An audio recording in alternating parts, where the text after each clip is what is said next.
Masalah bab munasahah fard ka-5. Salajengna masalah pembagian anak. Rangka nyahokeun heula ayeuna mayit. Contoh seandai kata seumpama anu mawa teh mayit awewe.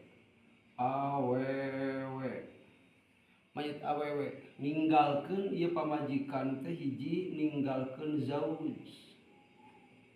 Salaki berarti. Ajengan musonif dina kitab Rohbiyah wa iyamut akharu qoblal isma fasohihil hisaba wa arif sahmah.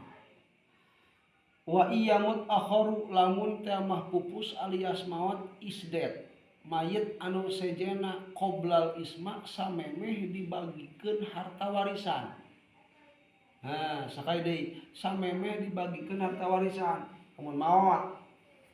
Wa iyamut akharu itunya babunah munasahah. Carana lamun teh mah wa iyamut akharu qoblal isma lamun teh mayit anu sejena samemeh qoblal isma samemeh dibagikeun harta warisna. Maka pasohil hisaba mangka sohehkeun heula. Sohehkeun heula bagianana hisabna, tirkahna hitunganana.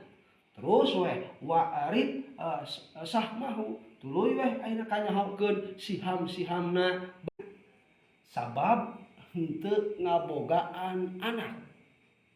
Sakumaha pidawa Allah dina Al-Qur'anul Karim walakum nisfu ma taraku walakum nisfu ma tarak ajwajukum in lam yakun lahunnal walad.